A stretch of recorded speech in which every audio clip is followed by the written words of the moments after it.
अस्सलाम वालेकुम। आज हम बात करेंगे माई री के 11th एपिसोड के बारे में। तो वीडियो शुरू करने से पहले हमारे चैनल को सब्सक्राइब कर लीजिए अगर आपने अभी तक नहीं किया, ताकि हमारी हर न्यू वीडियो आप तक पहुंच सके।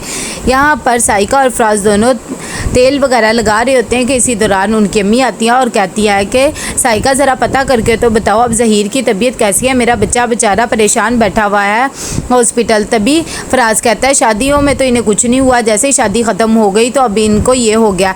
साइका भी उनकी हाँ में हाँ ही मिलाती है कि सही कह रहे हैं। तभी उसकी अम्मी कहती है कि कोई खुदा खौफ करो, भाई के बारे में ऐसी बात कर रहे हो, वो तुम लोगों से कितना प्यार करता है और तुम उनके बारे में ऐसा सोच रहे हो। इतनी देर में ज़हीर को घर लेकर आ जाते हैं और सब बहुत ज़्यादा परेशान होते हैं। तभी हबीब कहता है कि डॉक्टर ने इन्हें मुकम्मल रेस्ट का कहा है। यहाँ पर सुबह हो जाती है। तभी एनी जब स्कूल जाने लगती है तो समीना कहती है कि अभी कुछ दिन रुक जाते हैं, लेकिन आयशा कहती है उसका पेपर है इसीलिए जा रही है। इतनी देर में फहमी आ जाती है और वो कहती है कि अगर स्कूल जाना है यार तो ऐसे नहीं जाना, नई नवेली दुल्हन हो, अगर तुम तैयार होकर नहीं जाओगी तो मैं तुम्हें स्कूल भी नहीं जाने दूंगी। जिस बात पर एनी कहती है कि चलो ठीक है, क्योंकि उसका बस भी नहीं चलता। फहमी जाकर उसको जेवरात वगैरह पहनाती है और पूरा तैयार करती है।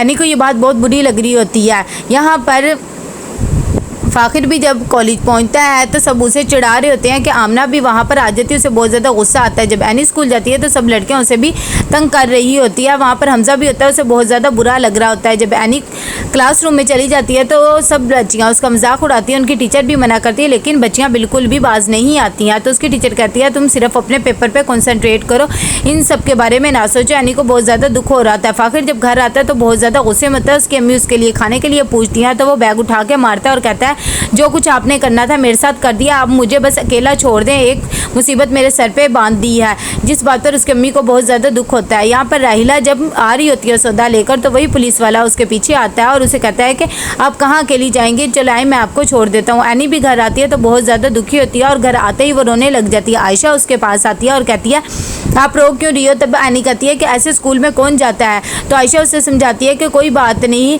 ऐसा ऐसा आपको आदत हो जाएगी। एनी कहती है सब लड़कियाँ मेरा इतना मजाक बना रही थी, सब मुझे कह रही थी कि मेरी शादी हो गई है, मैं कैसे पढ़ूंगी, मैं क्या करूंगी। वो रूम में जाती है और बहुत ज़्यादा दुखी होती है कि इतनी देर में कॉल आने लग जाती है फ़ाखिर की। जब वो देखती है तो किसी अनम नामी लड़की की कॉल होती है। फ़ाखिर आता है तो वो उससे पूछती है कि ये अनम कौन है। फ़ाखिर उसे कहता है मैं तुम्हें बताने का पाबंद नहीं और मेरा फ़ोन छोड़ो। तभी वो कहती है कि हाँ तुम जो मर्ज़ी करते रहो, तुम्हारी तो इयाशियाँ हैं, सब कुछ तो मुझे भुगतना पड़ रहा है।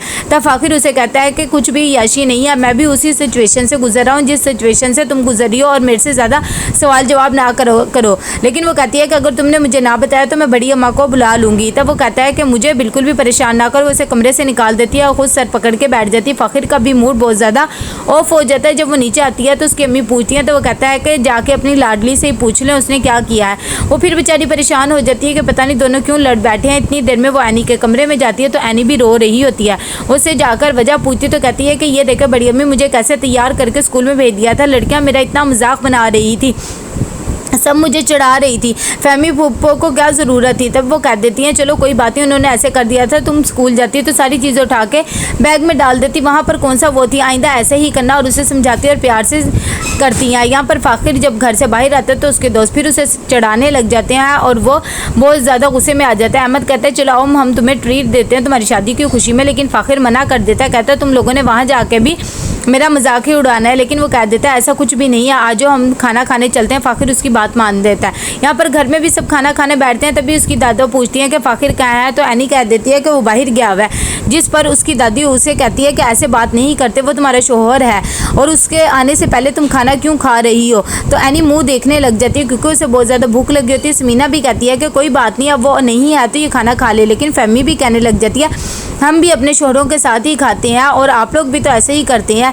ये क्यों सा पहले शोहर से खाने लग जाएगी। जिस पर ज़हीर भी मना करता है, लेकिन उसकी अम्मी बिल्कुल भी नहीं इस बात पे मानती और कहती है कि ऐसे बिल्कुल भी नहीं होगा, जब तक वो नहीं खाएगा तुम भी खाना नहीं खा सकती। तो ज़हीर कहता है जाओ जाकर तुम उसे कॉल कर लो, इसका भी पता नहीं दिमाग ख़राब हो गया जो इतनी देर तक घर से बाहर रहता है। एनी उठकर चली जाती है, वो उसे बहुत ज़्यादा कॉल्स करती है लेकिन वो उसके कॉल अटेंड नहीं करता। वो साथ साथ पढ़ाई कर रही होती है, साथ साथ वेट कर रही होती है कि कब वो आए और मैं खाना खाऊँ, लेकिन फ़ाखिर आने में बहुत ज़्यादा लेट हो जाता है। यहाँ पर जब ये तीनों बैठी होती हैं तो फहमी कहती है ये देखो समीना भाभी कैसे उसे लाल लड़ा रही थी।